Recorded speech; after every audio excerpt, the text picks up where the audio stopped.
Hi, friends. All right, picking up where we left off. I think I read this chapter, forgiveness, but we're going to read it again. It's a short one. Seems like forgiving humans is one of those doggy things we're all supposed to do, like having zoomies or doing bed boogies. It's written into our canine souls. Well, somehow I didn't get the memo, the one that apparently went out to every other dog on the planet about forgiveness. Why should I forgive the humans who tossed me and my siblings out into the night? When you forgive, you lose your anger. When you lose your anger, you get weak. And when you're weak, you can get hurt all over again. We had read that one, but it's a good one. The art of human watching. By the time, by the time we reach the park, the sky is definitely in a bad mood. Gray clouds galloping like panicked horses, the nervous scent of rain on the way, the kind that makes you antsy in your own skin. When we get near the employee entrance, I hop into Julia's backpack, like always. We enter through the special gate where George shows his ID, checks in, and says hi to the staff. Pet dogs aren't allowed at the park. Foxes, wolves, jackals, my dog cousins, they are. But in my opinion, even though they're technically part of my extended family, they're nothing like dogs. Only dogs have perfected the art of human watching. The smartest thing we ever did was figure out how important the human gaze is. So often when we follow our owner's eyes, we're rewarded with something amazing. A smelly sock, a glazed donut. A glazed donut that's fallen on a smelly sock. We follow every blink, every sidelong glance. We see it, whatever it is, before humans do. We understand before they do. And if there's a glazed donut involved, we eat it before they do. The next chapter is puppy eyes. It's mid-morning, still pretty early. There aren't many visitors around yet. We got a meeting in 20, George tells a couple workers, Hank and Sonia, who groan. Just a quick one, going over contingency plans one last time in case there's any flooding. During the last hurricane, a small part of the park flooded, mostly near Reptileville. George helped move cages. He came home smelling like cottonmouths and copperheads. It was all I could do not to barf. Weather Service just issued a tornado watch, Hank says. I thought we were having a hurricane, Julia says. We are, us, but sometimes tornadoes are spawned during hurricanes, George explains. Julia frowns. A watch means maybe, not for sure, right? Yeah, but I want you to head home, George says, just in case. Please, Dad, just 10 minutes, Julia says. She's using that special voice she reserves for moments when she really, really wants something from her parents. I guess kids manipulate their moms and dads the same way dogs manipulate humans. I don't know, George begins. I promised Bob. I figure that's my cue to pop my head out and look adorable, so I do. Hey, Bob, says Frank. Sonia reaches over and scratches my ears. I'm pretty popular around the park. I give George my best puppy eyes, and he caves. 10 minutes tops, he says. Meet me back here. Puppy eyes. Works every time. Next chapter is Mr. Oog. Here's how I figure puppy eyes got their start. Cave humans were sitting around a fire wearing mammoth fur and grunting about how there was nothing on TV because TV hadn't been invented yet. Some wily wolf thought, whoa, they've got leftover mammoth meat. And he probably whimpered and cowered and did that tummy display and looking pathetic enough that Mr. Oog finally tossed him a bone. And soon enough, a few zillion years later, voila, man's best friend. After all that time, there's a thing like a magnetic attraction between dogs and animals. We've studied them for so long, we can read every twitch and sigh. Suppose it was easier than chasing down mammoths. And I get it, I do. The behind the ear scratch, the food in a fancy bowl, the bed by the fireplace. Gotta admit that Julia's pretty fun to hang out with. And I'm grateful, really I am, that her family took me in. Still, I don't need them. You need someone, eventually they let you down, and you end up feeling like a real doofus. The next chapter is the park. As Julia walks, I sneak peeks out of her backpack like I always do. We pass the meerkat family poking out from their den holes like the whack-a-mole game they used to have at Max Mall. I see the flashy flamingos with their one-legged balancing act and the terrifyingly beautiful tigers. Even their cute cubs give me the willies.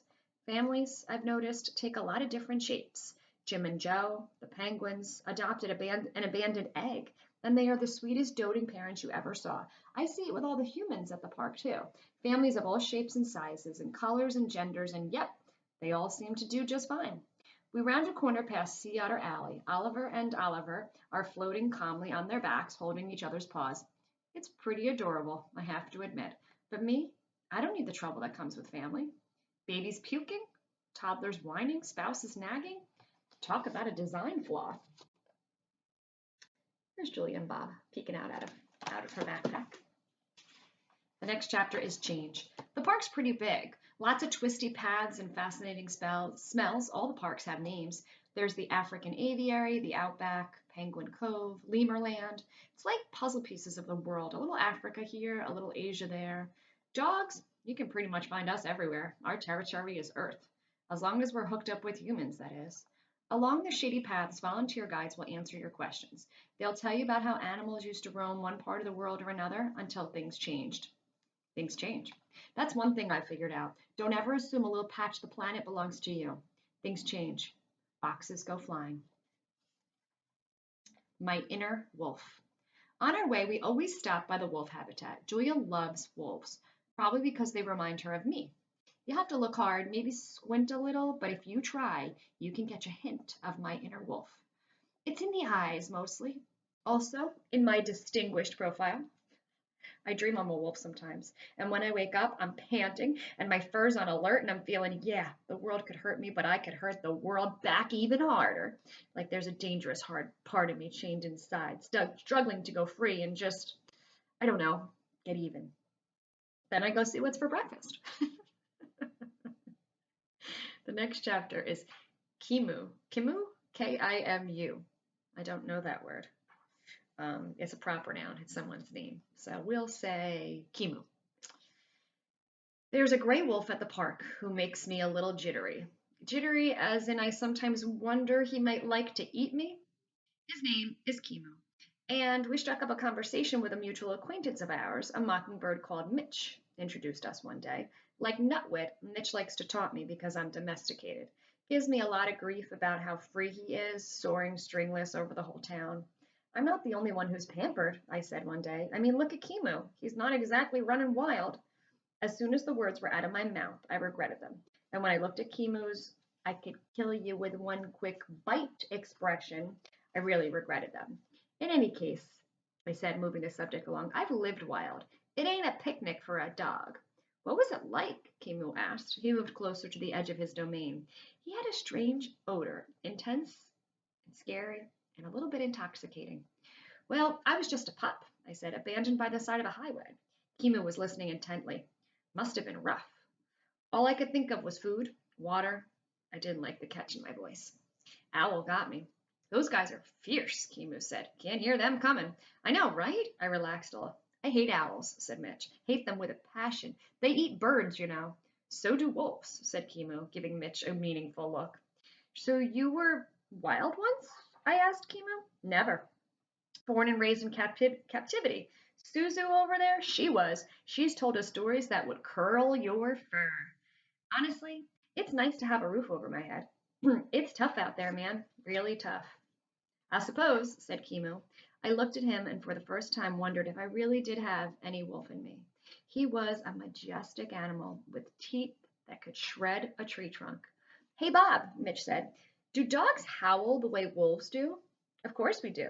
So let's hear something. A duet, maybe? He fluttered his wings, revealing startling patches of white.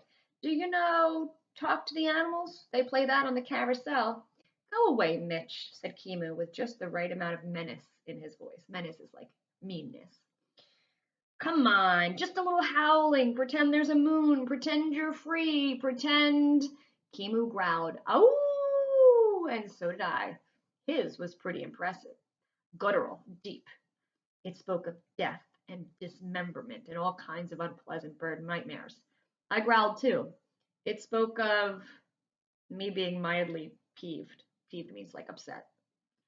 Still, Mitch got the message. He disappeared, a blur of wings. Actually, I've never howled at the moon, I admitted. Me neither, said Kimu. I'd feel kind of silly doing it here. We are going to stop there for today, and the next chapter starts on page 100, and it is called Enrichment. See you next time.